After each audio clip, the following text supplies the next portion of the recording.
You're live. Okay. Good afternoon to those present and those at home. My name is Chandra Benito. I am one of the commissioners of the CPC and of the members of the policy committee. I am stepping in for Pete Van Leer, who is out today to help facilitate. And the time is 6:04. We are getting started, and we will start with a roll call vote. A roll call attendance. Vote also. Yeah, we can vote on starting the meeting. So, Kyle Early. Kyle is, I think, planning on calling in, so we will make sure to update the record once he is able to call in. Commissioner Garrett Ferguson. Present. Commissioner Wang. Oh, I'm sorry. Gosh. Thank you, Commissioner Wong. Commissioner Van Leer is, I guess not excused, is not present. And then myself, I am here, and we will start with a review of the agenda. Was there anything that commissioners wanted to have updated or changed on the agenda? There is an error on it. It says Thursday. You can just note that. Oh, it says Thursday, August 16th, but it is Wednesday, August 16th. So we'll just make that note for the record. Okay, great. And now we will go to work group reports. And I know we have both Commissioner Wong and Commissioner Garrett Ferguson from the Emerging Police Surveillance Technology Report. So is there anything you guys wanted to share as an update on that?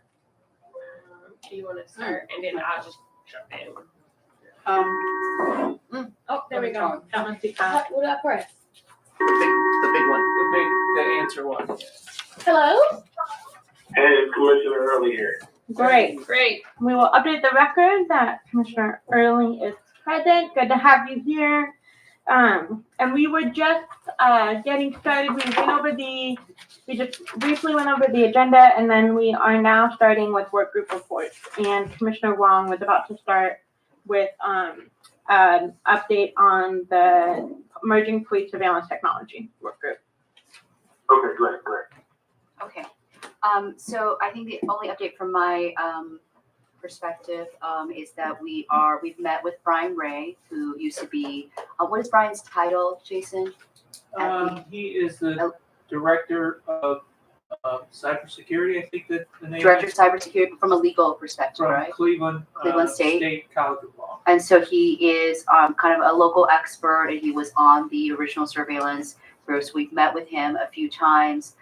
He's given us a Udemy course on privacy. We can maybe even post that link somewhere for the public if they're interested, because a lot of these technologies are emerging here. And so I thought the next step was to bring back in Professor Lewis Katz and I guess Professor also Gordon Friedman. They were on the original group. So if it's okay with Ms. Garrett Ferguson, then we can just set another meeting. It seems like we probably will need some more technical experts, but I thought we have enough to go forward already. And so I'm just trying to reach Mr. Friedman, and then we can set a time, and Mr. Katz has already given me a schedule.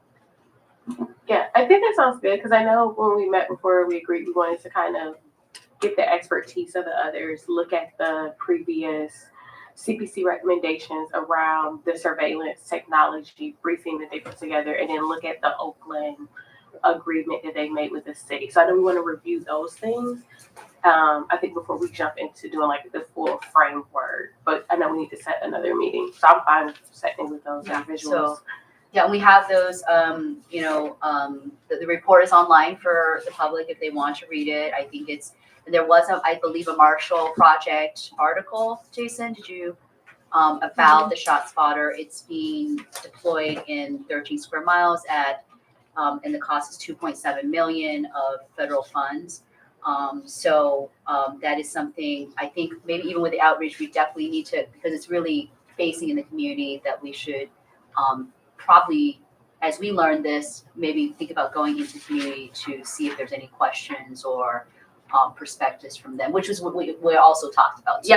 Yep, collaborating with other additional committees like the outreach committee. And then I know it seems that sometimes, like in the last couple of safety committee meetings for city council, they have given updates on the efficacy of ShotSpotter. So I know we're looking at it from a privacy standpoint, but we also have been trying to keep track of what is the efficacy that the city is reporting at those safety committee meetings that happen. Because I know at the last two, they talked about how ShotSpotter was helping with some of the gun sounds, so that we're able to give the community like the full perspective and all the information. Right. And those safety committee meetings are also open to the public. Yeah, I think that one other thing that we mentioned is maybe some real like economic analysis, because it's a significant amount of money to be spending. And so the efficacy and the cost benefit is there a better way to deal with this? I know everybody is responding right now to what appears like an uptick in violent crime. So we do understand that, but we just want to know that technology that has these impacts on privacy will be used properly, not just like the ShotSpotter, but like the parking meters, right? So anything that's data, we want to make sure there is a retention policy and privacy policy. So automatic readers. So it's a moment, I think, of active debate and learning, because other cities have had mixed results. But I do understand that, living in those neighborhoods, you're constantly, especially for our elder population, exposed to that type of scenario that is very disconcerting. So we'll just keep the public updated. I think we're very optimistic, because we have the good thing is that a lot of other cities have this experience, and I went to the Oakland Commission, so they didn't even know about like the connect. I think one of Brian Hoffer, the head of the Oakland Privacy Commission, works with Brian Ray, but then I met someone else. So it seems like a moment for a collaboration with these other cities, and that was very exciting to me, that we can learn from each other. So. Can I chime in? Yeah. So, if I'm hearing correctly, Alana brought up the point of the previous commission doing a study on this and had already done work groups on this and made some recommendations. Did I hear that correctly, Alana? Yes, the prior commission, and I know Executive Director Goodrick can explain it better, but from my understanding, there was a list of like recommendations, and there was a lot of intense work that previous commissions already did on this issue around best practice of how the city cannot violate people's rights. And so we wanted to look over that as well to make sure we wasn't reinventing the wheel, while also looking at what Oakland is doing. Yeah, so Kyle, that report. So I think it's more about like the privacy aspects. I don't know if there's been extensive evaluation of the technology itself. The city did do an independent study, right, Jason? What you're talking two different things. Yeah. So Outreach was the commission's preview. Like they did recommendations on that. The city of Cleveland has done a couple studies on the efficacy and a cost benefit analysis of ShotSpotter. And they've revealed those in several different safety committee meetings, starting back when they piloted the program, I think back 21 or 22. They piloted the program in like 3 or 4 neighborhoods in Cleveland, came back, did a report on it, decided from that report to expand the program, had people from the ShotSpotter CEO or those different people that came in and talked to the committee. But what I was mentioning was the recommendations that the previous commission had made around how this can not infringe on people's privacy, those type of things, and us reviewing that in tandem with looking at also the Oakland work that they've done. And that was my point too, is that I think in this instance, there is 2 things that I'm focused on. One is the previous work of the commission and what they have done centered around is knowing that this was coming, right? And so they've done significant, intense work. I really encourage us all to read and really evaluate what their recommendations were, because they didn't have the team to make it stick like we do. Number 2 is, what I see as an opportunity is right now under the technology piece when it comes to SpotShotter and the reading of license plates and some of those other drones and other things, there are no GPOs in place and discipline metrics when it comes to that. And I've sat in numerous meetings where I've heard the mayor praise that. But as we protect the community, we also want to make sure the police are protected as well.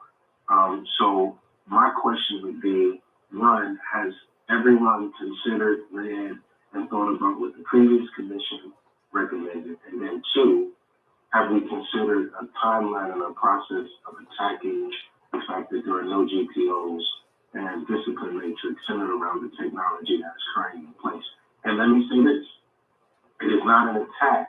It is actually an opportunity to really show how the police commission and the police department can work together to develop fair GPOs and processes that protect both parties and entities. So what do we, just to summarize, I don't know if you can be heard by the microphone, I think, and Commissioner Early, please correct me if I'm wrong. He's just once said that we look at the previous commission's work. They did intense work on it to look at those recommendations, and ShotSpotter is already here. So, but there's no GPOs, there's no things, and that the police officers are also taking into account when we move forward. And he would like to know if we have a timeline for those things. I think probably we will figure those things out with our next meeting with the more fuller surveillance group. I think that those are, yes, because the things are like about privacy and GPOs, they're not things that we have to wait on. We can do those things. So we can meet as immediately as I hear back from Mr. Friedman, who I think is uncharacteristically not responding, so he's probably on vacation. I don't know. And so are we, quick question, are we having are you saying, Terry, we're going to have a meeting with the Department of Police that deals with that technology? No, we are going to have an initial meeting of the surveillance work group with the broader members. We've already met with Brian Ray, but we're going to bring in Louis Katz and Gordon Friedman, who expressed they were previously also on this work group. And then we're going to have to decide who else we need on that work group. However, I do hear you that this is an active thing that's being deployed. So we need to be a little bit more proactive and just start creating these GPOs and policies and these privacy standards. I think one of the things that was recommended in the report is like what Oakland does. They have a separate privacy commission that one member of their police commission is on that. And a lot of them, there are experts, technology experts and people like that. I don't know what the thoughts are recreating that or if the work group kind of serves as that in some ways temporarily. But they are the ones, and you can see their meetings, Kyle, if you go to Oakland. They basically go through all the technologies and there's public comment and they have all the various technologies. So, and I would recommend, Terry, that if we have a work group that includes community, that we might also include Mary Jones, who works in that department under the safety director. And he's the one who kind of, looked at the contracts, kind of set all of this technology up so that we can have an inside view of why they justify doing it. But then two, and just for clarity, are we setting up another work group to look at new recommendations, or are we setting up a work group to look at the recommendations that have already been recommended from the previous commission? So I think this work group does both. Like we look at both, but I think right now we are just, because we only had one meeting so far, just in getting started, we're reviewing all the information and seeing from that information of what the previous commission is, like what are the recommendations that we can possibly put right now into GPLs if we agree, but just informing the work group of itself is the stage we're at now, and just reviewing everything so that we can get to the point of actually doing recommendations. If Larry Jones is not on that work group, and I know this is a different committee, maybe it's a training that he can come in and share with us on. But I think it's key to understand the technology that they have, where it came from, because I've been privileged to those conversations. So I think that the policy committee should hear that as we push, and I will always say this, to push for the recommendations of the previous committee, one, so we don't have to do more work, and two, that we honor the work that they did, which is critical. Yeah, so I think we are looking for technology. What is Mary's background? She's doing the contracts with? You said Larry Jones Oh, or Larry? I thought Mary. Oh, I'm sorry, Larry Jones. Yeah, Larry Jones Jr. is the person who was working with the safety director. He works for the city of Cleveland, and he was over the technology when it came to, even back to when it came to, was it license plate readers for speeders, people who speed. So he's been in that department for a while. And he has some insight that he can share with us, not to justify anything, but more so to help us understand. Okay, so that sounds like something that would benefit also the entire commission. Which is why I suggested it could be a training as well. Well, I know this is probably a side note, Kyle. I know you and I are on, we do the internal training committee. I know we haven't talked in a while, but that might be, we can talk offline about scheduling another internal training for the full commission and then possibly inviting Larry Jones. Because to your point, I think you're right. He should be there. I also think some people from the city should be there who are on the safety committee. Because like I've watched most of those meetings about these things. So like I've learned a lot of information from there. So I think having the full commission be updated from multiple people at the state, from the people from the procurement process to the policy process of why they implemented it, why they think it's like effective. But I think that's something we can talk about offline doing because we haven't done a training in a while. As a and I'm sorry, I know I'm bringing in two different committees together. I'm sorry, y'all. But you're right. Well, let's talk about training on that. Okay. And I know me and Terry and I did discuss doing educational outreach, because one of the things that Terry's really passionate about is making sure that we get someone in who also understands the scientific technical side of the technology, of all the technology.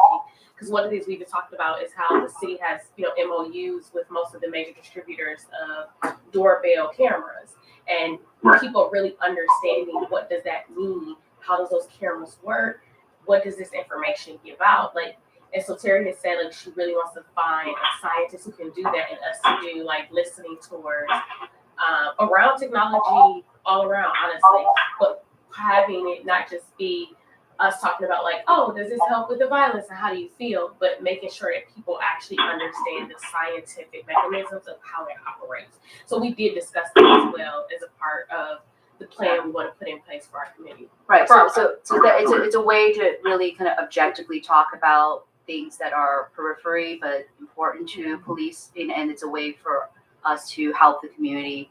And we're trying to find a scientist that will be able to, and I think people will be interested, I have these questions, I don't know. So we're trying to find a right, technical expert to do that. So this will, I think, come about, what I would recommend is that maybe the entire commission, since it's soon we'll be deciding on these GPOs and policies, maybe the entire commission, we should send out the previous commission's report, and it should be assigned as reading, just so everybody is on the same page.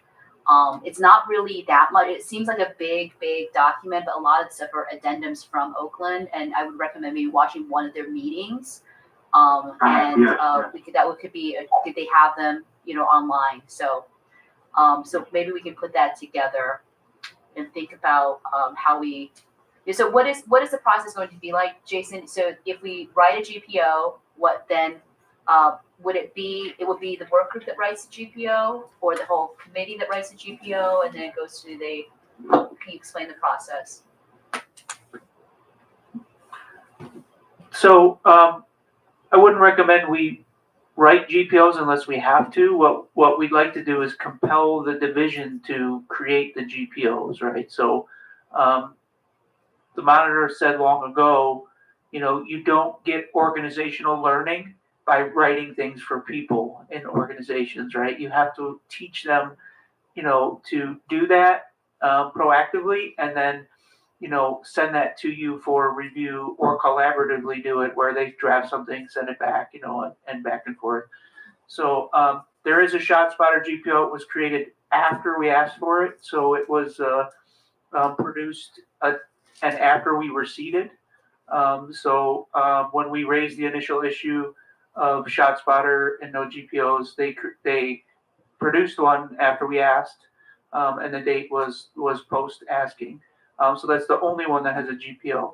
In our recommendations, just to sum them up real quick, we don't know what technology they use or have because we asked for disclosure and they didn't disclose. So, you know, if you want to reach out to people, I agree, Larry Jones is a good source, as well as Ali Pillow was just promoted to the, he is a deputy chief now, and he's over the Bureau of Homeland Security. So Harold Patel previously managed that, and he is now Cuyahoga County Sheriff.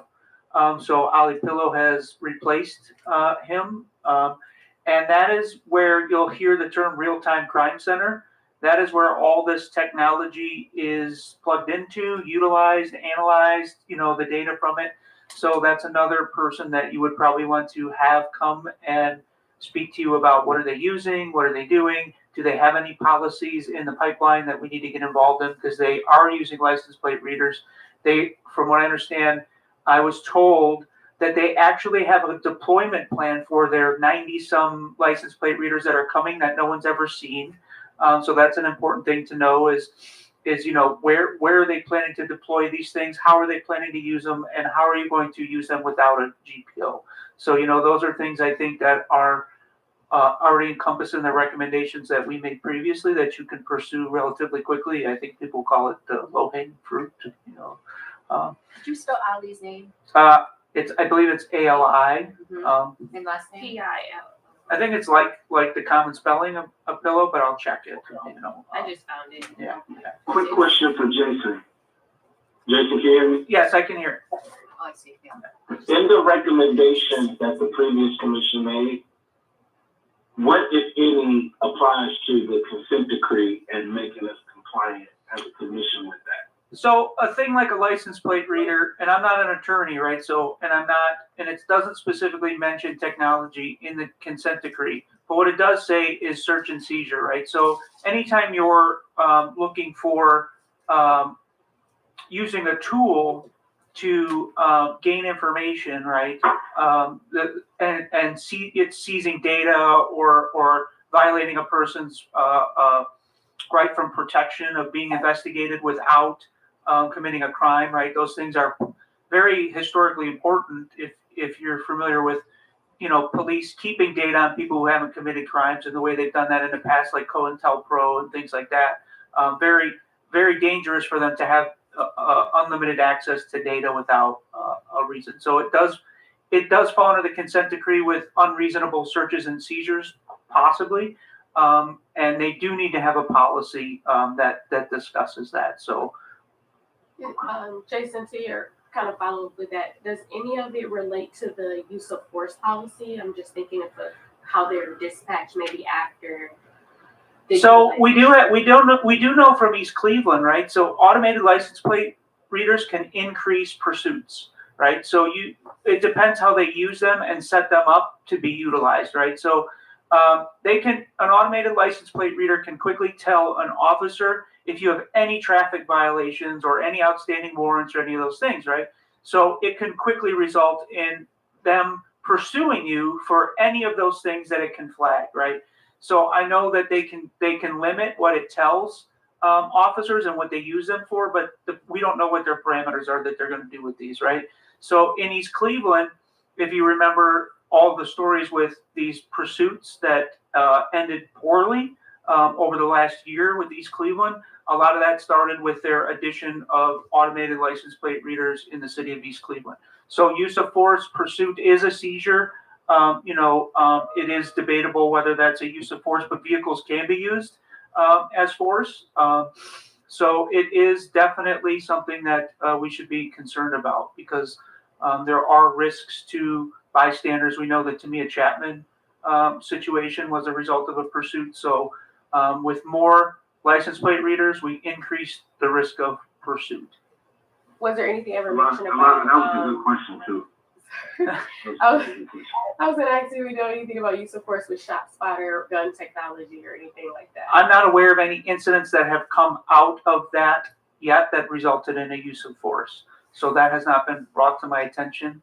But again, there was a story related to ShotSpotter that was brought up to council when they were debating expanding ShotSpotter, and it was about ShotSpotter being used as a pretextual stop reason. So just stopping anyone in that area who, when they get a ShotSpotter alert, right, and automatically suspecting them and using that as their reason for investigatory stops, right? So that was an issue that came up at council, and council did not, take that under well, they may have taken under consideration, but they decided to expand it anyway.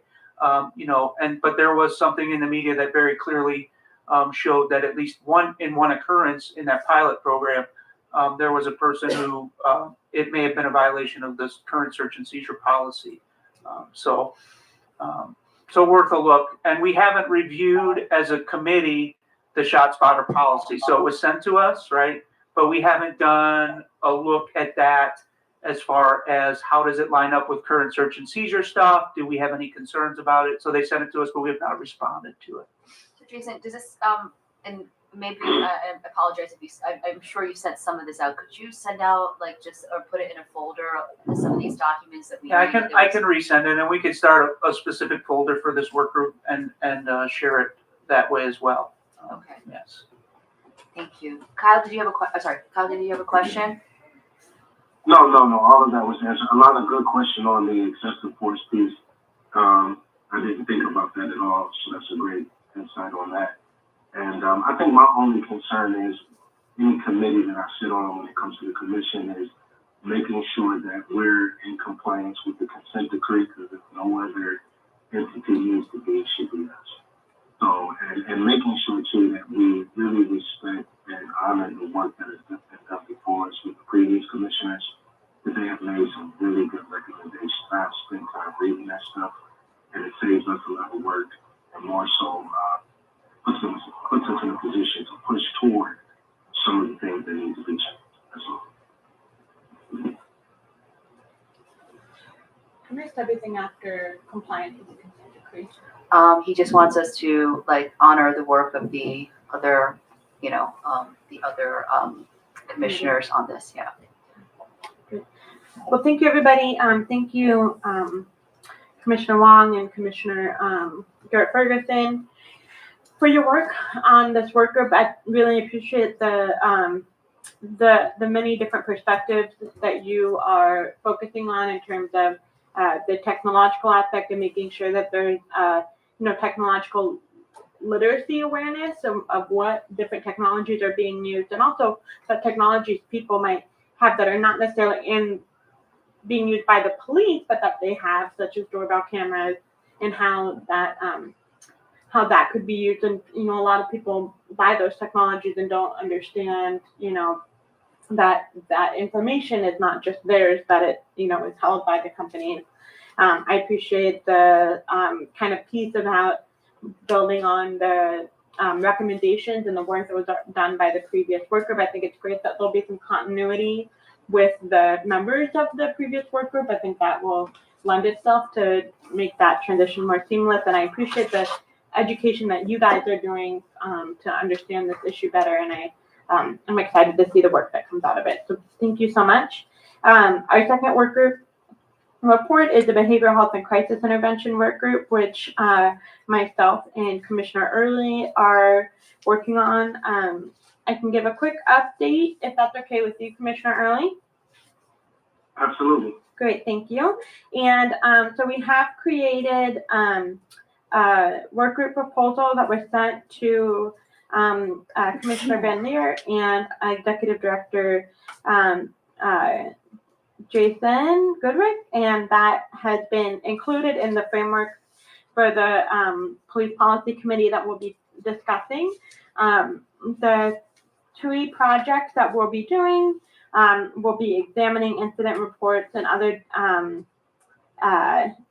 to determine sorry, I'm just looking at the language that's in the framework.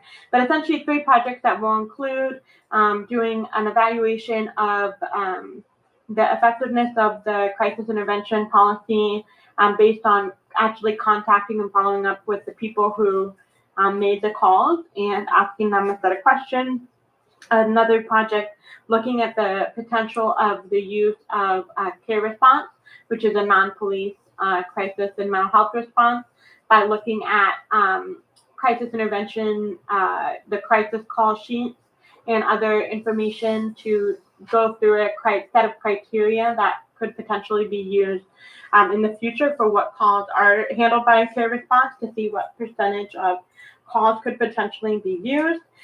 And then also looking at any incident reports, not incident reports, my apologies, looking at OPS and CPRB cases that had to do with people in crisis, to see if there's any trends of any other policies we should look at. We have submitted that for a review by the two of us, and then also by Executive Director Goodrich, and also Pete. And then I have also shared it with a representative from MRAC to get her feedback. And then once we get kind of the go-ahead from everybody, then we have a list of people that we will be asking to join, in a list of organizations that I would be happy to share with the committee more broadly. So then we'll start reaching out to them to get a potential list of folks who would join, and then have the first meeting, during which we would also ask, who else should be represented in the work group, and then get started by making the request for the data that we need. So I'm hopeful that we will have our first meeting scheduled for September, and get the work started with that. Any questions? Or anything you would add, Commissioner Early? No, not, you did a great job. Thank you. Okay. Well, thank you for. I will add this so that the other commissioners know. Go We're ahead. also looking to bring in behavioral health specialists from organizations to help with this as well, as they deal with individuals on a regular basis who may have trauma from police interaction or things of that nature. So their input will be very valuable in this process as well. Yeah, absolutely. And some of the other people that we've talked about having include some folks with lived experience, and also reaching out to NAMI, who is in touch with folks who are doing advocacy, and can engage with that, and some other organizations to get names of folks who are involved in some of the intersections of mental health and behavioral health with other marginalized communities and identities, and then also other people doing the work from the Adams Board, from MRAC, and also from people within the division within the city. So excited to have a broad range of perspectives and experiences as part of that. So thank you, Commissioner Early. So we will now move on to the review and discussion of the draft policy committee framework. So for members of the audience, there are copies of this up here. If anyone would like them, I can grab them.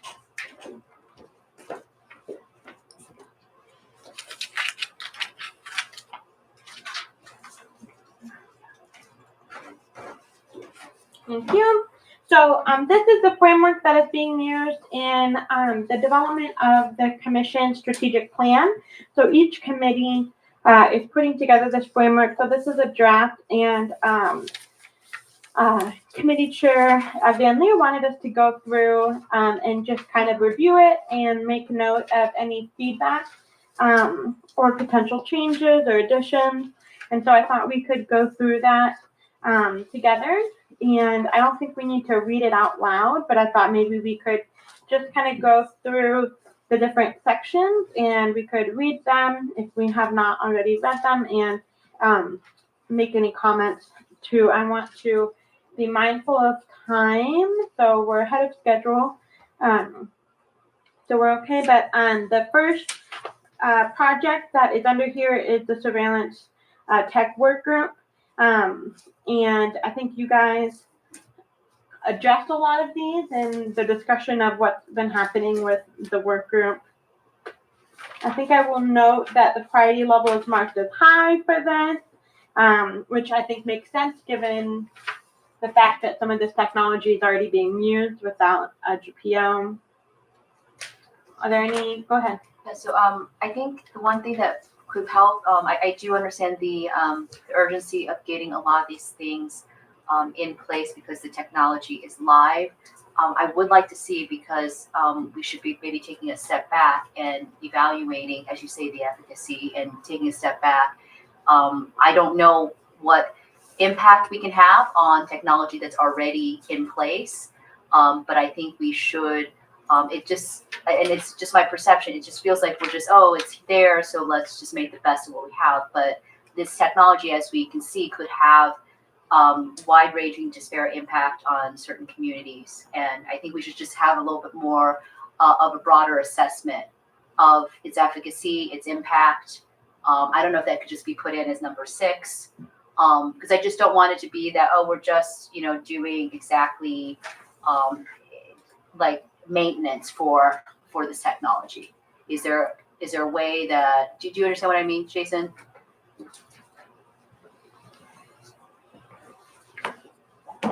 Yes, I understand. Any technology, if you want to do efficacy, you can, but just so you know, when this was expanded, Mhm. they already contracted an outside provider to do efficacy, so you would be doing redundant work. And that kind of study or project, we would probably need an outside entity to do. So I would say that's probably further down the line. I'm not even certain that 6 months of data will give you efficacy information anyway. So you can add it in there for maybe late of 2024 if you felt that need to do that. But I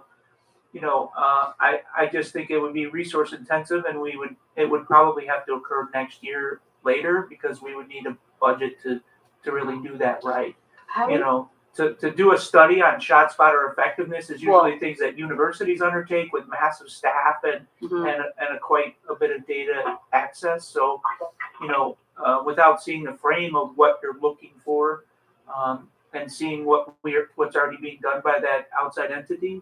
What was sorry, go ahead. No, I was just gonna say, I think Commissioner Wong would help is maybe if we work more closely with the safety committee at the city, because they kind of, to Executive Director Gilbert's point, they've already been doing efficacy reports on ShotSpotter as far as, and I think we talked about this in the work group, like from the community perspective of what they're asking for, which is the decreasing gun violence. They've done a portion of that type of efficacy report already, which is why they made the decision to expand it from 4 communities to everywhere. We can debate how we personally feel about that, but I think just in getting the ball rolling and working with them to get that information, going back and maybe us reviewing those meetings where you have staff from the organization, from the company that's there, you can see the questions that he's being asked from specific council people, how they answer them.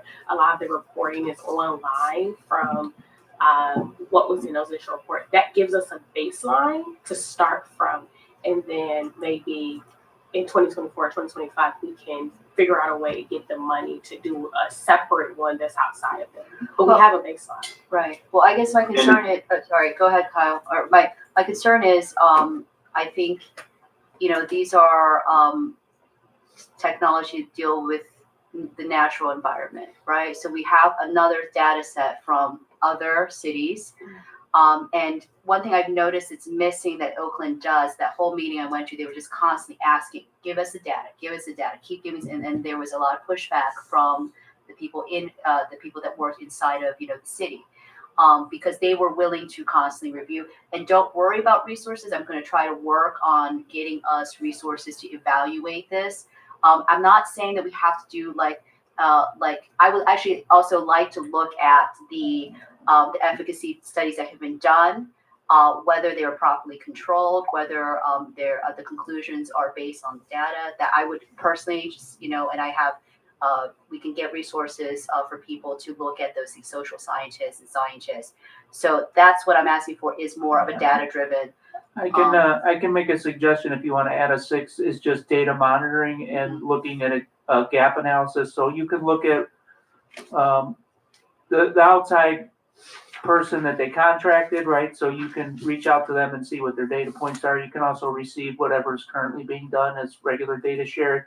And then, you know, as you watch that over a period of time, a couple of quarters, you can determine a need. So if you were to put a 6 in there, right, it's look at data and best practices to determine future needs for efficacy study, right? So you don't even know what data will be available, how good the quality of this study that they've already contracted to do, you know, and then you take those multiple points of data and determine if there's a gap that you need to fill. So I think 6 might be, you know, monitoring data, monitoring efficacy reports, looking at other cities, you know, and then plugging that all in to do a gap analysis to see if there's anything missing in the question of how does this affect Cleveland, and then building something out of that. So I think that's the first step.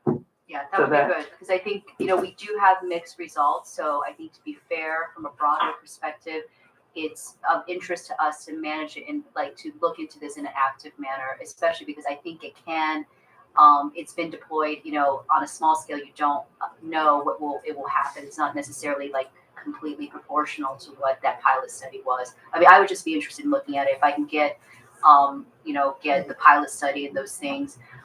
You know, this is not based on this kind of nefarious belief that there's something wrong, but we do have some data from other cities that they're having concerns about it. So I think we need to take it seriously. I just don't want Cleveland to be like, so we have the benefit that these cities have tried these out for 10 years, and I don't want us to be like, oh, let's just do our own thing, like blind to the fact that we have information from other places. But that's why I think it's very important. I think we as commissioners also have a responsibility to really be plugged into, again, what's happening at the city in those conversations, because quite frankly, this conversation has happened and there has been concerns, and there's multiple organizations that have also raised those concerns. So I think as we are plugged into what's happening at the city, as we are plugged into the conversation, the community members, that other experts, they're raising these concerns, we will find out that a lot of there's one who shares the similar concerns that we have. The work has been done. It's already been proven. So now we need to make sure we are doing our due diligence and making sure that there are GPOs to protect people, because we do know across the board that ShotSpotter, for example, has failed in multiple cities. That's something that everybody has talked about multiple times. And so there was still a decision based on what public safety felt to have these things in place. So now as the commission, we know some of this information.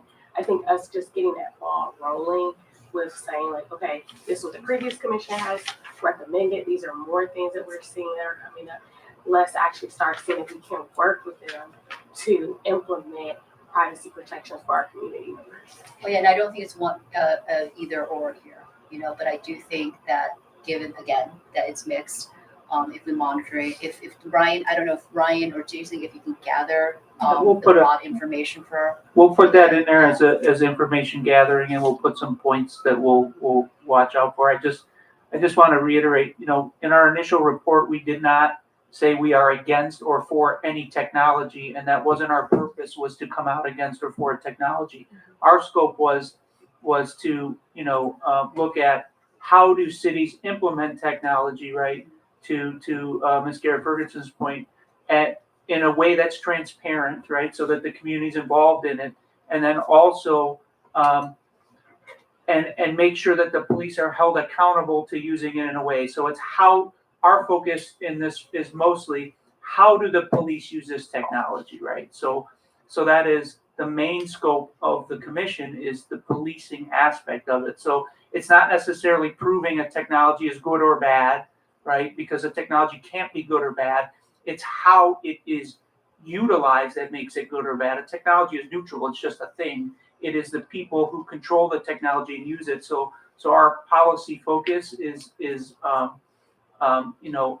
about that. In our initial report is setting up procedures to make sure there's transparent unrolling of technology that involves the community, gets community input, and then that there's good policy in place to make sure that the technology is used in the way that the community expects it to be, and the police are held to accountable to using it in that way. I just wanted add as well, if you all can hear me. Can you hear me? We can't, we don't know if you're being captured on camera, but we can hear you in the room, most of us. Okay, great. And so I think everybody that has spoken is correct on their perspectives and their thoughts on this. We're all dead on. I think just to reiterate my focus is one is if any of this has anything to do with the consent decree, whether it's under search and seizure or excessive force, that we can make sure that we're in compliance with as a commission. I want us to focus on that so that we can never be criticized for being out of compliance, but helping the process go along. And then number two is, again, making sure that we understand that whatever we're looking at in terms of GPOs and those type of policies also include years beyond this, because now, and I'm not being funny in saying this or being a conspiracy theorist, but AI is now playing a major part in social media and technology in the world. So to Terry's point, how is this information protected? How are people kept safe when their information is in a database? But then also making sure that we effectively use these resources to keep our streets safe and our officers safe as well. So those are my two things on it. And we have a short window, whether you're a 2-year commissioner or a 4-year commissioner. I don't want us to spend a lot of time doing a lot of meetings over stuff that previous commissioners have recommended or stuff that we know is just common sense that we can get done in the success of the tenure that we have. Thank you. I just want to be mindful of time because we have some other sections to get through of this. My suggestion, based on the discussion, would actually be to add 2 items. One was the data monitoring piece, which I thought was a great idea. And then the second is to have a separate item that is like review of the work being done in other cities and studies, some of the literature around the efficacy of these different technologies. So I think both of those things will inform what the Just one Go quick ahead, please. suggestion, just based on what Commissioner Early inspired me. Can we have just a better way to speak about its connection to search and seizure? I think as written, it seems like technology, the impact on the community, and its connection to the consent decree is not made explicitly clear. If that, and that will probably be the educational component too, right? How does this, it's not just like a box, that you have data in, it can impact your life and your civil rights in these ways. Maybe we can request that be added to the notes section. Yeah, we'll put it in the notes. Great, thank We'll you. tie it to the consent decree and the use of policies. Great, thank you so much. Okay, the second section, which is the Behavioral Health and Crisis Intervention Work Group. I know that this was put together before we sent out the proposal. So I guess my suggestion might be that we just take the language from the proposal, which is great, but I think this captures all of those ideas well. Yeah, so I don't have any other, is there any additional thoughts and feedback on that section? So Go number ahead. go ahead. So number 3, is the intention there that how would we determine appropriate response model? What are the other alternatives? How are you going to look at them? Is it from other cities? What does that mean? I think the language in here is a little bit different than the language in the proposal. But I think that what this is saying is, basically looking for the committee or the work group to review based on the information that's being drawn from the evaluation of crisis intervention calls and the kind of review of calls to determine what a care response could be, to then potentially make recommendations about the potential utilization of a care response program. So it could look like I'm saying, this could reduce the burden on the CDP, or said, we encourage the city to look at this. Or is there anything you would add to that, Jason? So there's been significant talks and recommendations made over the years to move away from police as the primary responder, using the CIT model. There are other programs across the nation, some of them decades old, care model, co-responder programs, all these different models. So that what it means is, using the data gained in part 1 and part 2, determining if we're using the right model for, based on what we learned, right? So, how do we compare to other cities? What are they doing? Why is our model different? And then determining the course of action from there based on that. So. Good question, thank you. Any additional thoughts on that section? My only question was, because I know you guys have like updated in your actual report. Does your report mention anything in particular to youth and mental health in conjunction with this? It does not specifically mention it. However, there will be both projects are specifically doing criteria and looking at crisis forms that were filled out, and then also criteria of calls. And so youth calls would end up being part of that analysis, because there's no plan right now to exclude calls involving youth. No, I'm just wondering for the work group objectives, was there just a notion or a point that particularly hits on like youth with looking at the intersection of the youth with mental health issues, and just the overall police interactions? Because like right now there's a GPO for interactions with youth. Mm-hmm. And there's a GPO around mental health, but there's nothing with that intersection. Yeah, right now there's no specific project under this work group that would specifically look at that, although the calls that we would be evaluating would include calls that where youth were the ones involved. And so I think that part of the objectives is more of the information gathering stage, and then what happens as a result of that, I think, is a little bit more of what you're talking about, is looking.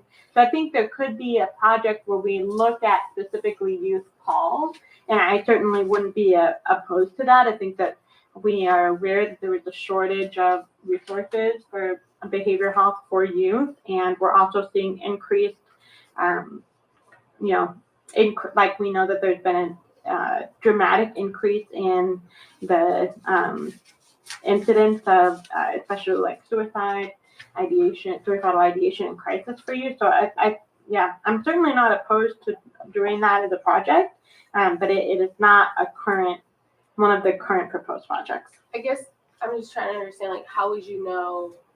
I guess I'm thinking more broadly of like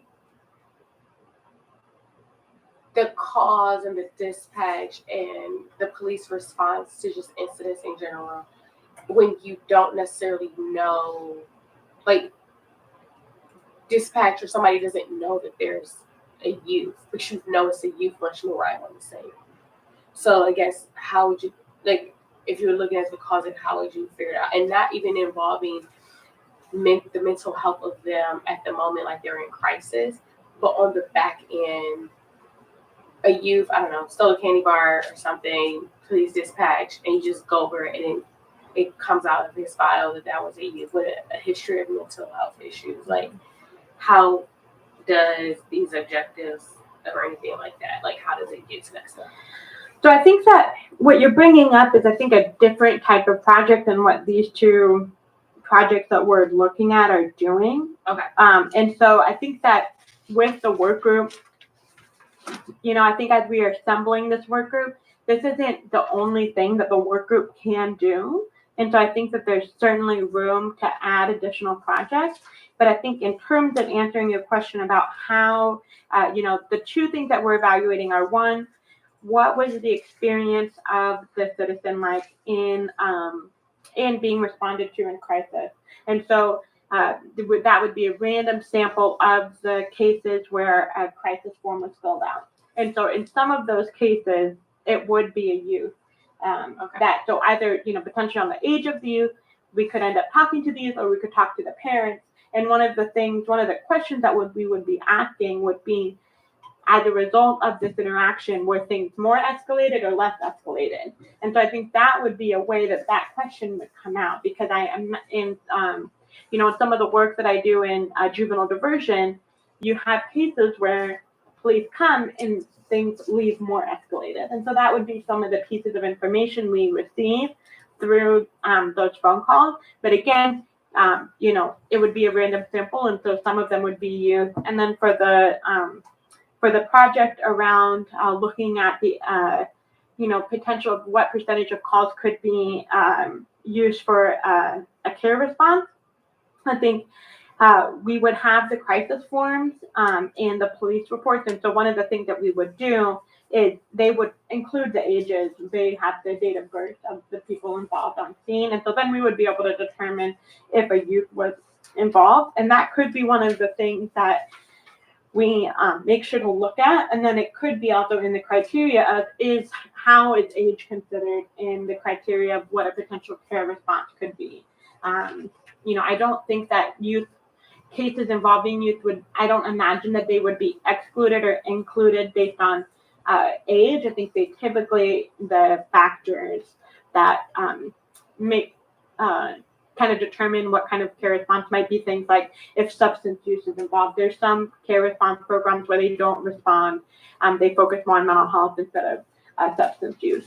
So that could be an exclusionary factor. Or if there's any kind of violence, you know, violence reported, then sometimes that would then lead to the exclusion of participation in a non-police care response. But you know, like I said, if that's something that you think we should focus on, we could definitely, I think we'll have our hands full with these two projects to begin with, but I think that there's certainly room for us to do an additional project around youth and mental health. Gotcha. Okay. You're right. First, clarify, because this is only around crisis, not the full like mental health scope. It's just when a call is made because somebody's in crisis. Yeah, so I think it's looking at behavioral health as part of a crisis response. Gotcha. Okay. Yeah. So one recommendation I have is tagging on to what Ms. Garrett Ferguson is, what I think she's asking for is that I've never, and you may know better because this is in line with your work, I've never seen, you know, there seems to be a tendency to say this is people in crisis, right? And I don't know if the data has been evaluated to measure the impact of the intersections. I don't know how easy that is, Ryan, to just measure those things. Like, does being underage increase by this proportion? Does being Black, you know, does being a woman, transgender, all these things that could happen. So it says that we're gonna, so maybe I can recommend, and it may be that we don't have those data points. I'm imagining with you sometimes maybe it's not even, if there are behavioral health issues, it may not be properly diagnosed at that point yet. So that could be, that could like pervert the data in that way. But it says other data points. One thing we can do is to examine what is not being measured that would be helpful, right? Because do we have the ability to change the forms that gather the data on the incidences? Do we have the ability to make recommendations on what other things should be measured? That would be helpful later on in another data analysis. So those things are going to be tracked because they have two things they have to do. The one is the bias-free policing part. So they are tracking demographics of who they are interacting with in certain criteria. And then for these crisis calls, you know, if the person in crisis is a youth, it's going to say their age. So, you know, establishing the demographics of who Cleveland Division of Police are responding to in crisis should not be an issue if we wanted to look at that, you know. But maybe there are metrics beyond demographics. And I'm just asking, it says other data points, if we could just be mindful of other things that could be measured that might be helpful.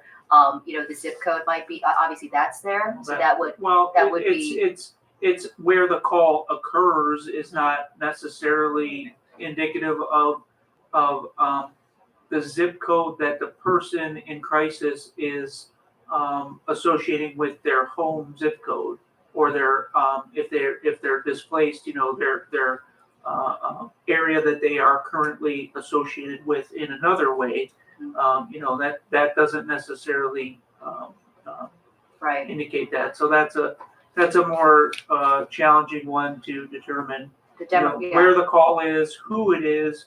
You may have differences in a CAD entry of if that person in crisis, if they give you an ID and say, I'm from Kansas, they'll usually document data points associated with that person in that way sometimes. Well, I'm just trying to get to those things that are hard to measure, like So neighborhoods and class you'd have that to, could impact, because a lot of the, there's ways to, you first have to, the very first part is, to your point, is to find out what data they're collecting, and then you will have a universal, what data is collected in a CAD entry, so a computer-aided dispatch entry, what data is in a police report. We can ask for generic versions of that so you'll know what data is being collected. Those are your two sources. is there, so what, I just want to do a time check. So Yeah. we've made it through almost through the second of, we have 5 more items. I think that we're getting a little bit caught in the weeds of exactly all the things that will be done in these projects. And I think that I would encourage us to look at more of the high level, what we're doing with these.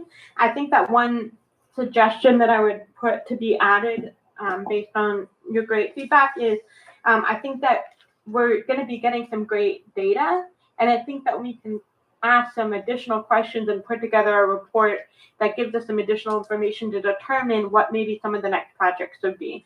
So breaking down, if we're looking at all of the crisis forms that were filled out in the last 2 years, we can break that information down to your point by what area of the city are, what districts are being responded to in, what are the ages of the people, what in terms of looking at who was diverted and who wasn't diverted, meaning who wasn't charged with anything versus who was charged, how does that break down by age, by race, by gender. I think we'll be getting a lot of looking at great data. And so I think we could, put together a report that has some additional information that we can then use to determine. But again, this is the beginning of the work group, and so if there is a specific project that we would like to look at around youth and crisis, I'm certainly happy to go into that. I think, I'll clarify. So I wasn't thinking youth in crisis. I was thinking youth and behavioral health. More so, and it probably will just fit somewhere else, but I'm thinking more of like just the relevancy of where we are in the city and trying to make sure that the projects that we're always working on are also indicative of like what's happening in real time on the ground. And so I was thinking of youth and behavioral health in response to crime and dispatch. And so finding out like crimes are being committed, they're being committed by youth at times. And then on the back end, they're finding out that the youth that was engaging in those crimes have a mental health diagnosis, and looking at how was that interaction all the way through from a bias-free policing through a mental health. Were they treated like a youth that was in crisis, or were they just treated with disdain because of there seems to be often a bias towards youth? That's something that is very noticeable oftentimes amongst our law enforcement, that there's sometimes a bias towards youth. And when there is many reports, as Commissioner Wong has mentioned earlier, where there's an increase in violence, and a lot of it is being blamed on young folks. And then we know that youth, also there's an intersection where youth are just they're not animals, they're not just making, committing crimes. Oftentimes there's these underlining reasons. Are we looking at from the onset, how are these youth being treated? And of course we know when a crime is being committed, you might be a little bit more forceful or aggressive, but are we making sure that they are also getting the care that they need? Is there a bias amongst the first interaction? Are they being referred to diversion? How is the use of force? How is the search and seizure? Like I'm looking more for that to see of like, because there's this narrative right now around youth in our city that they're just running them up. I want to make sure their constitutional rights are also not being like not met in that way. Yeah. Just a brief clarifying question. Jason, could you clarify, because it appears to me there's certain categories missing in the bias-free policing, but it seems to match EOC and civil rights laws and demographics. But my concern, and to her point, is that under EOC law, age bias is only over 40. It doesn't encompass, there's not like, that's not protected by law. It's not considered a protected class. It's considered only over 40. But what does our bias-free policing policy? So there might be, so what she's saying is that there might be a real gap in civil rights protection, because if the federal law doesn't see that as a protected class, then we do have to make sure that, and you know, in youth, obviously their brains are still developing and all these other things, that there's ample science to suggest that there are kind of biological and behavioral determinants that should be mitigating circumstances in these situations. So It doesn't say, like, from our website, it doesn't say anything about just EEOC, because it also mentions people who are homeless, housing insecure, right. and members of So but eventually in the law, right, the federal law, that is not a protected class. communities of color. Right. A lot of these are people of color. So I think We can go above and beyond. The federal law is the It's floor. We So can go, Sorry, Ryan. Sorry. Go ahead. well, that was all. Yeah, to the chair, we made, as I mentioned before, the bias-free policing recommendations were one of the most comprehensive, so big that Commissioner Lee Fisher had them hardbound.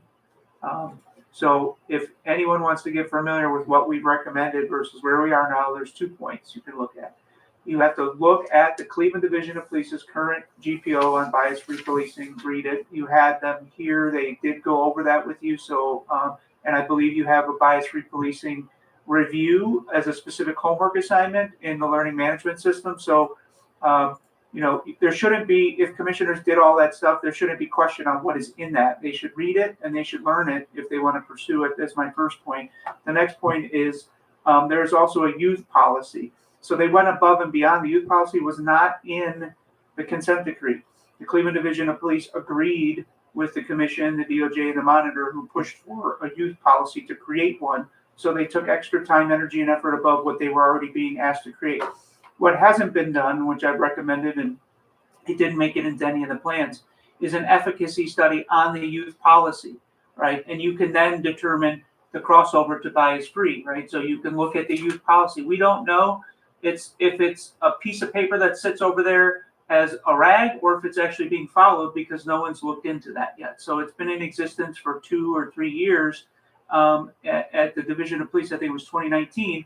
And we don't know what they're doing with that, right? So we don't know how well they're practicing the policy that they adopted for themselves with youth and policing, especially in the age where now we heard the chief of police call youth who commit crime animals, right? So we've heard this before. We've heard it for years. We've heard high-level police commanders talk derogatory against youth in the city and cast it as a broad net, all youth, right? And it is not appropriate, and it isn't conducive to the policy that we created. So my recommendation is what I recommended several times before, and I think you and I had this conversation, Commissioner Benito, is that at some point you guys look at the youth policy and the efficacy of the youth policy, and that point should be sooner rather than later, because it is a topic of significant concern in the community right now, right?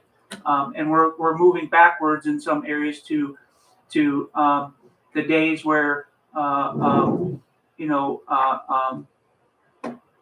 I'm akin to, it's a war on guns now, and that's akin to the war on drugs, and we know how that turned out. So I'm not a fan of just casting youth in a huge broad blanket, particularly our Black and brown youth in this community, which are the most affected. So I think it's important that you guys take this issue on and look at the youth policy that this commission did such a great deal of work on. And also go back and look at the bias-free stuff. Every point that you could possibly have bias was recommended. The DOJ and the monitor and the court accepted a compromise there on that policy. You guys can open that back up, but we haven't even seen their bias-free data yet. So that's one thing the court and everyone else is waiting for, is we don't know what data points they're collecting, and if they're ever going to present those in a way that we can see how they're looking at bias in this division. So couple of points there that you can go to, and I think bias is on here to look at those data points at least, but not the youth policy. I want Good to, question, yeah. yeah, one thing is that the bias-free policing policy does say any demographic. So I think that it does not limit which, Right, so Ryan's point is correct, but it's just a thing of, we do have to be mindful of state and federal law.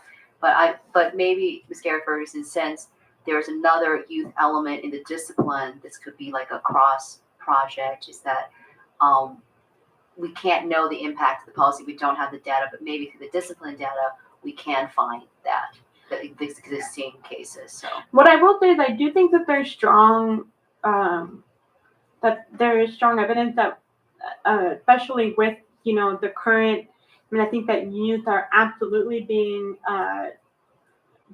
targeted as, Characterized. yeah, and characterized and becoming scapegoats for a lot of other issues that are happening. And as we know that rises in crime are usually a symptom of a different issue rather than the core issue. And so I think that a youth work group could be really beneficial, because I think that in the conversation about the behavioral health and crisis, I think we could look at, right, like the youth in the context of that, but I think that it's more that there's a broader conversation and a broader need there. And so I think that it could be a conversation of which group, which committee that type of work group should exist in. Should it be policy? Should it be accountability? Should it be training?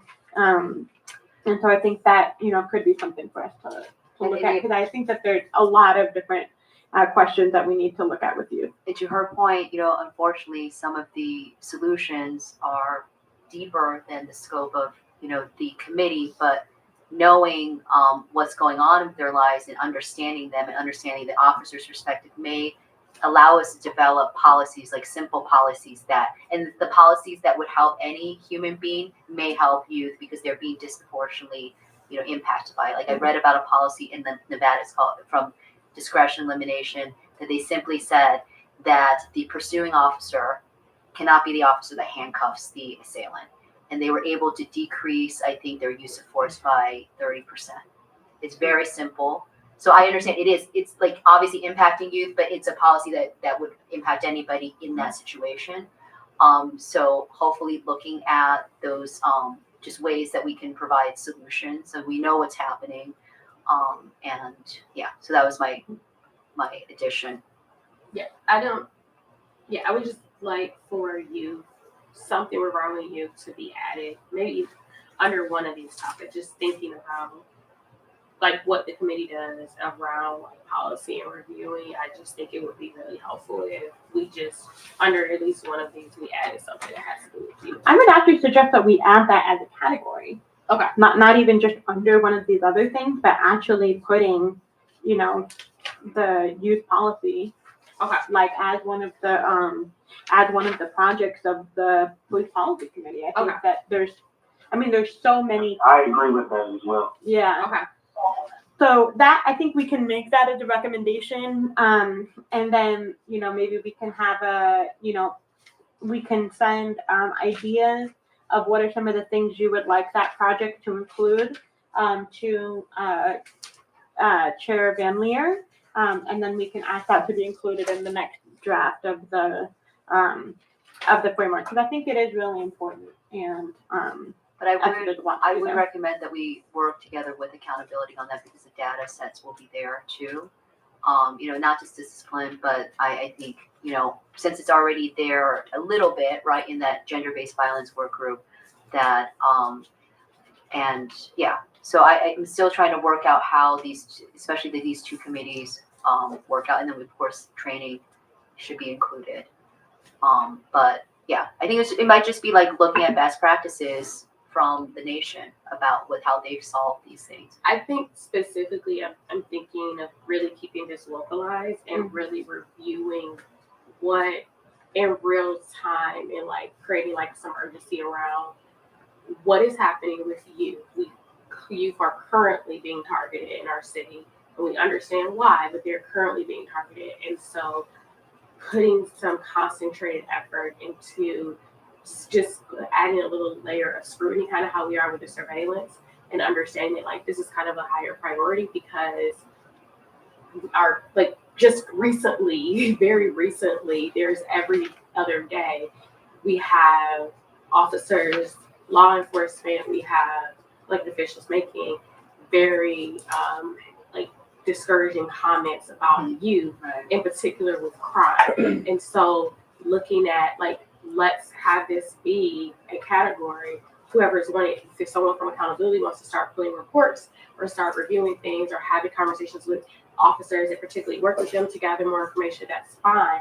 But I think just as a level of urgency of saying, let's make it what it is because it's super important.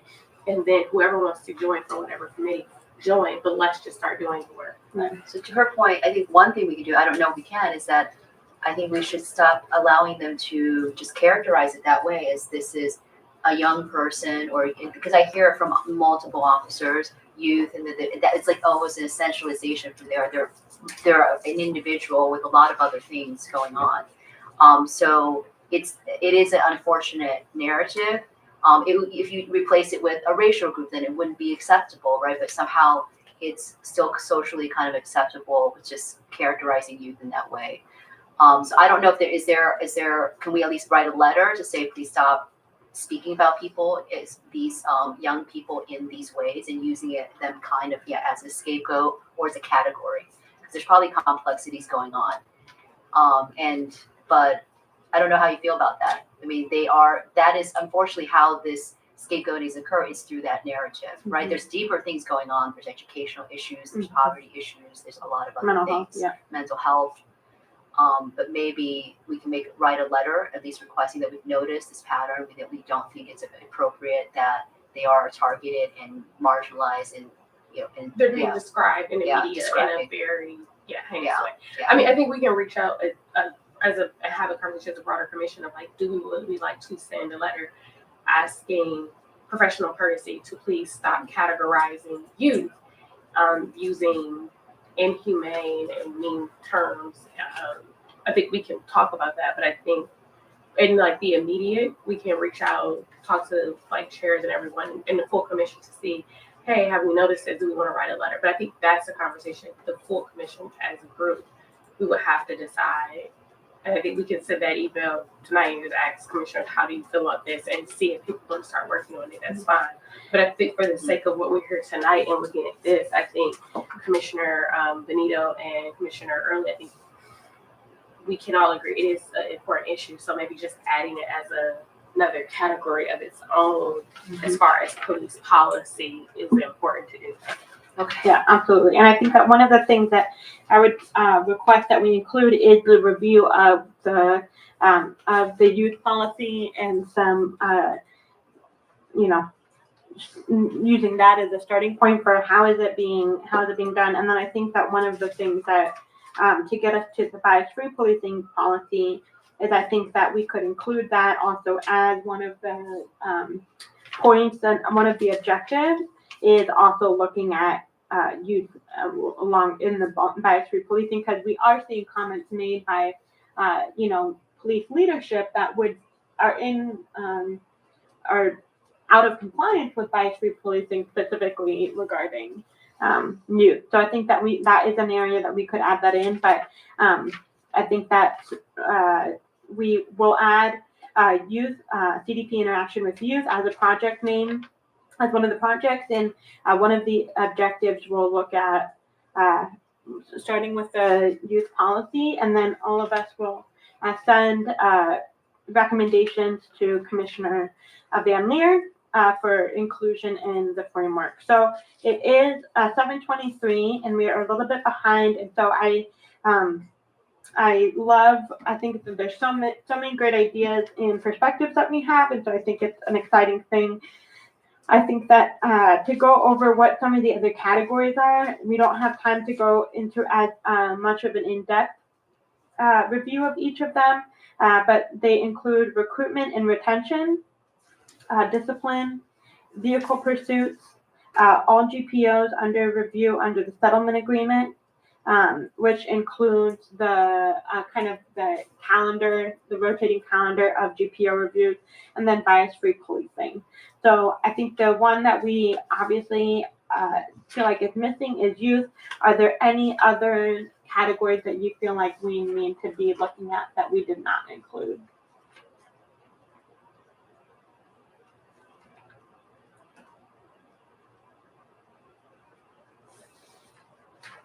Is there anything on those other categories? I think one thing is I do see some overlap with the discipline section, with the discipline work group under the Tricks. under the under the accountability committee. So that might be a question for us to just note to request. We have to, yeah. I'm interested in speaking about number 4 in the recruitment and retention. Could you explain better, Jason, or whoever, had a hand in writing this? Review the existing bias screening process and implement improvement as needed to ensure compliance with the consent decree and the concerns of marginalized communities.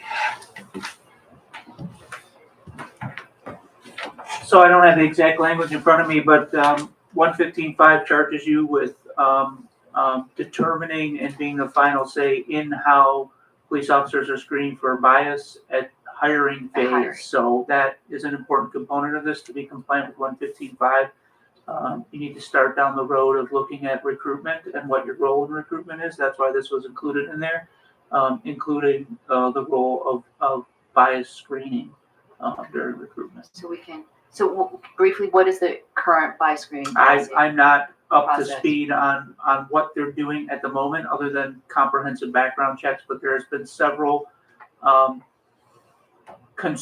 concerns, that's what they call it, raised by the monitor about the background check and screening for bias. There's been other issues raised by organizations about officers on the job who weren't screened properly, and then once they're on the job, it becomes difficult to hold them accountable. There was an instance, something with the Anti-Defamation League who caught on to Cleveland Division of Police made one of their officers Officer of the Year, who had a history of anti-Jewish sentiment on their Facebook page, and the division couldn't do anything about that as far as discipline concerned because it was already it was in the past and they didn't catch it during the screening process. So they ended up doing a letter of reinstruction and some other minor things, but it was quite a controversial thing online. So it matters. We can just make suggestions, or we can actually improve. Well, what we can do, what authority we have can be challenged, but we'll take a look at it in this group. We'll read what the language says. We'll determine what we need, and then and get a read on how much authority we actually have into setting that, which could be up into being the final authority on it. So. One thing that I would add to that section is I do know that there have been a number of questions coming from council and the Public Safety Committee around why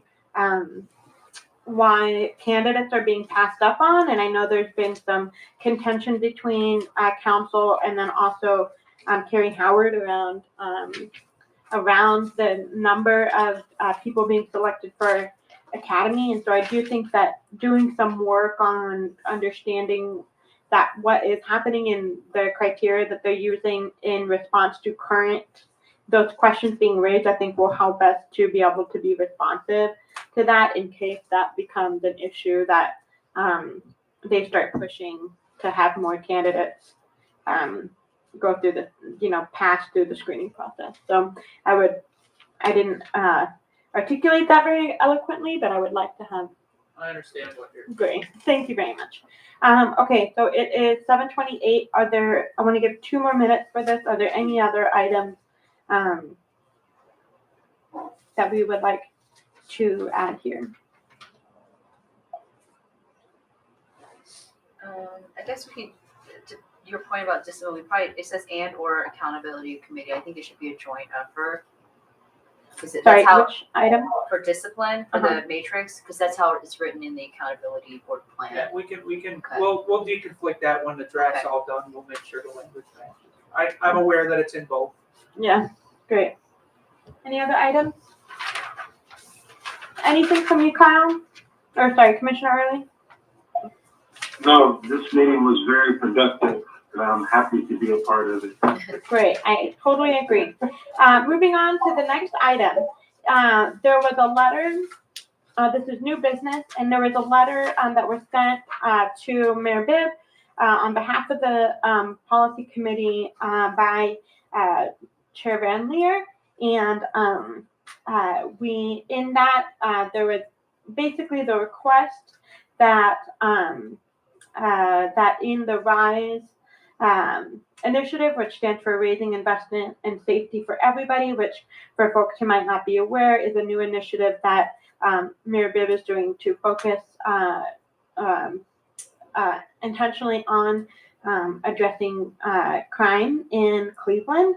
And the letter asked the mayor that that our policy committee would like to collaborate on the following items, which includes recruitment and retention of police officers, carjacking and car thefts in the context of police pursuit, violence reduction in context of constitutional police policy, use of aggressive enforcement and increased police visibility, and increased use of surveillance technology.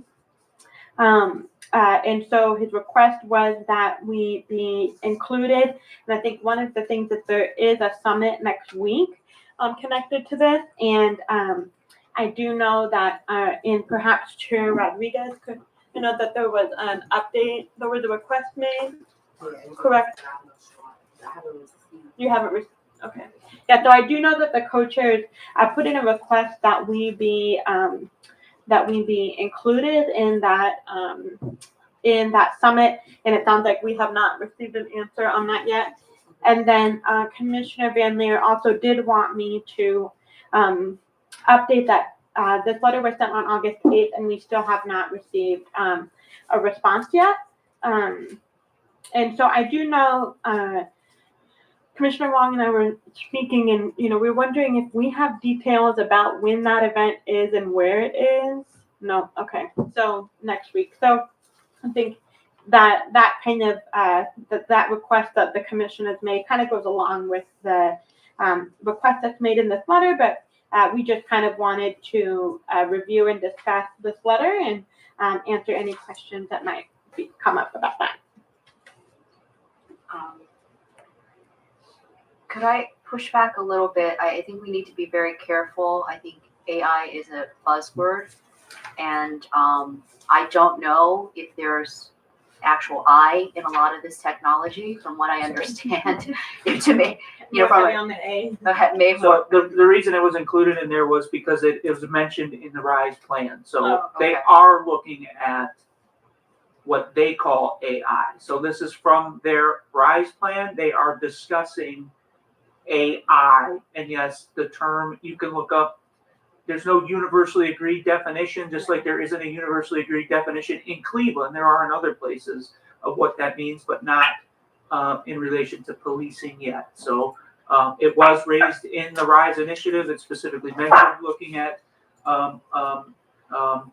machine technology that could be construed as AI in that way. So yes, I just want to say, And that's why I brought that up earlier too, when I mentioned AI technology.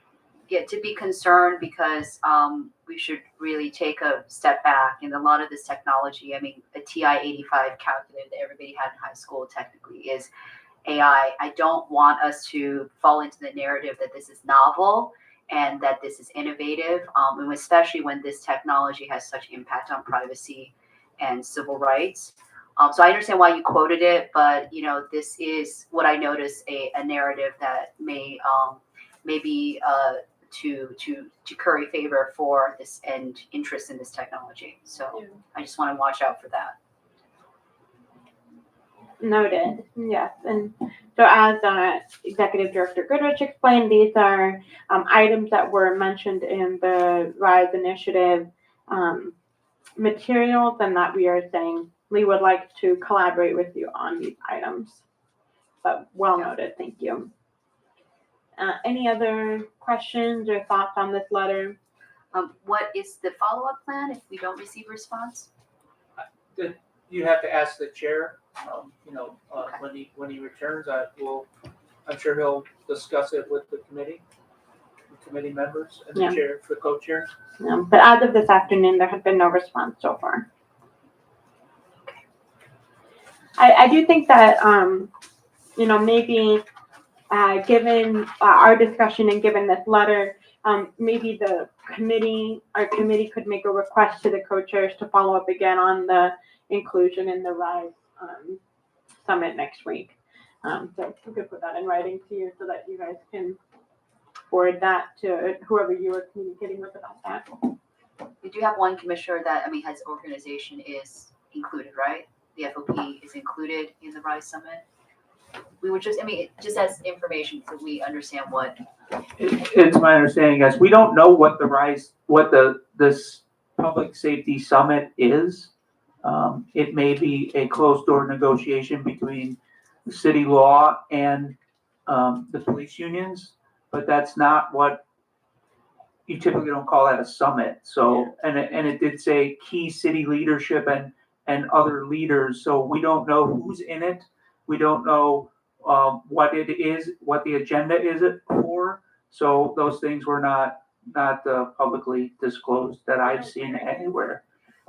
Is there any statutory basis for our inclusion in? Well, if it's a conversations policy discussion and not a negotiation, the statutory inclusion is 115.5 that says we should be included in the leadership. If it's a negotiation, then and they're just labeling it as a summit, that is different because a negotiation does have law protections on who can be there, and it is confidential and it is not a public thing. So if it is a negotiation, then I understand, the reasoning behind why we're not there.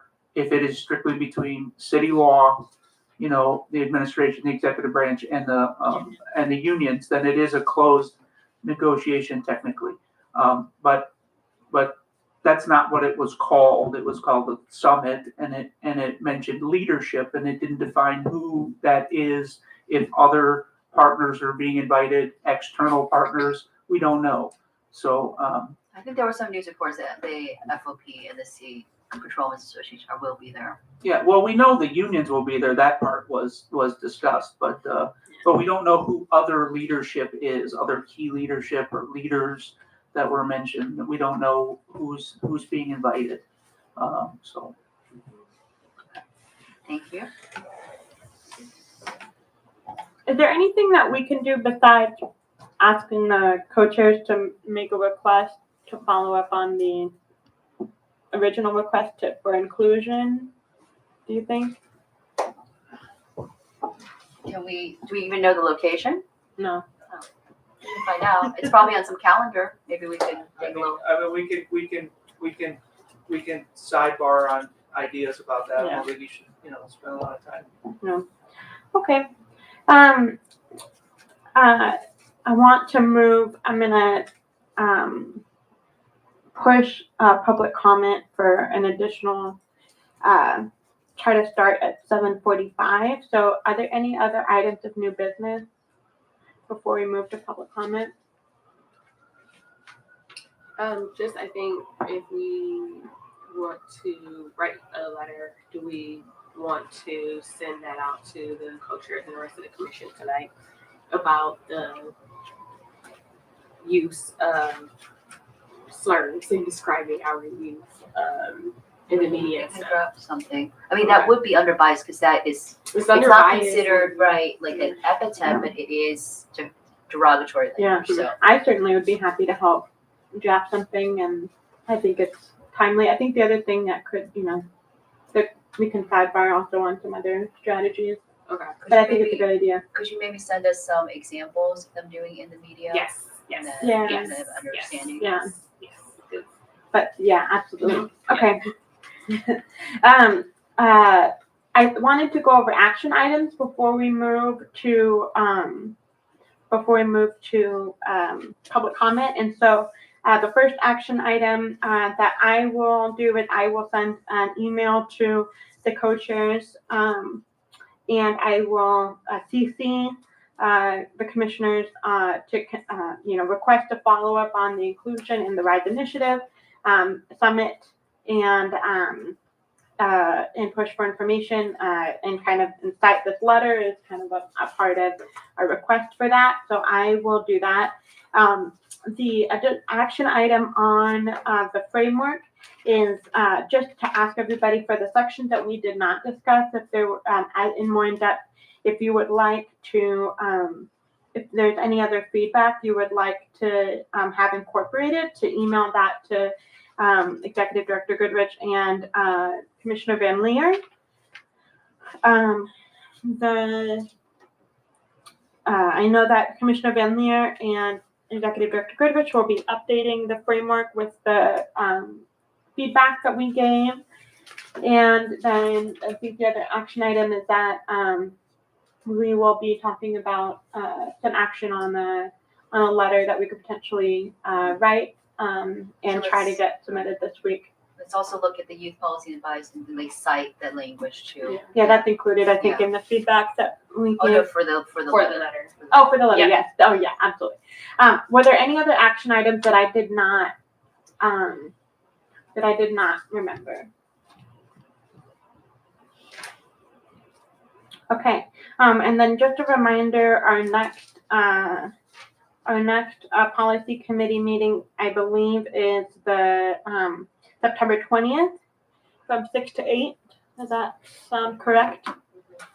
And so if there's no other items, I will move to public comment. And then I can use this mic here. If anyone would like to come up.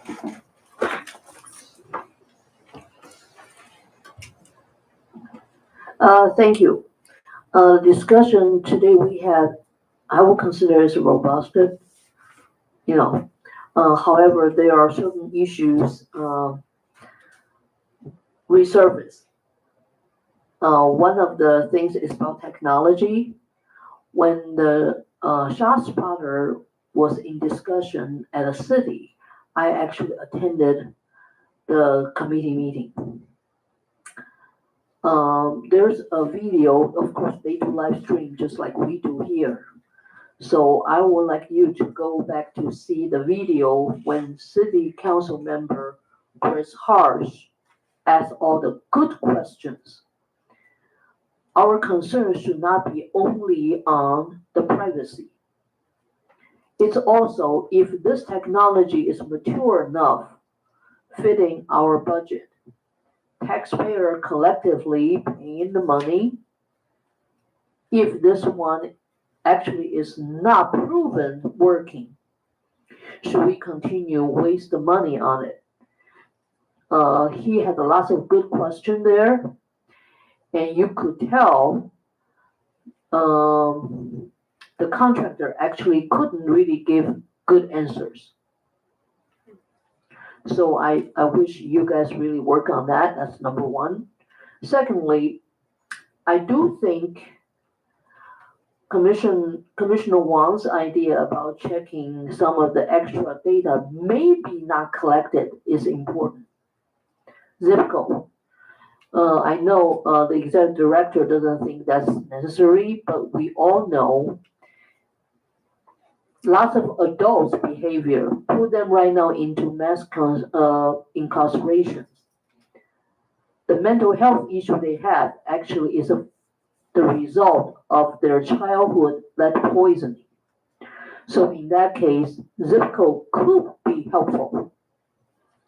If we find out lots of the children getting arrested or getting on the news, they are in the childhood with certain other elements. Just an example, lead paint. Then we should not be surprised why we have lots of kids having mental health issue. However, this has to trace back to a historical issue in this country. Not until this decade, in the past, healthcare systems, medical systems, they refused to believe children could have mental health issues. So lots of the kids did not really get diagnosed to begin with. And since all these studies and the practice started booming more recently, unlike how we have seen the progress for diabetes, cancers, or the physical health issues, then I have to remind you the possibility of people being wrongly diagnosed. This is an equal opportunity situation. Adults can get wrongly diagnosed, same thing with the children. However, we all know, I have mentioned that before here, the children being arrested, the numbers has been rising. And lots of them right now are even being tried as an adult. So these things are connected.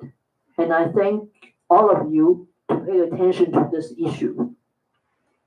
Children should not be penalized by the mistake done by adults decades through decades. That's really wrong. None of the children choose to be sick. None of the children would choose to be getting troubles to the scale that police have to be involved. Now, of course, throughout lots of the meetings, I think people can tell most of our policing problem is not necessarily from the new young officers.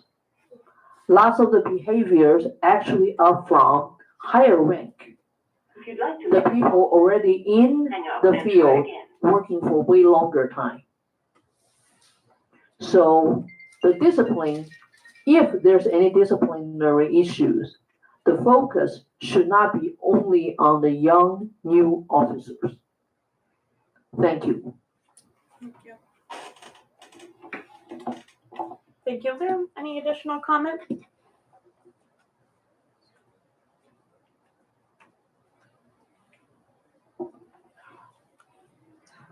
Hearing none, I think we can adjourn our meeting. It is 7:46, and we will adjourn. Thank you very much. And thank you for everybody who came and everybody who is watching online.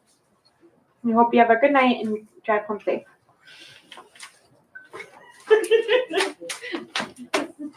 Hosting our meeting well Yeah. done. You never know.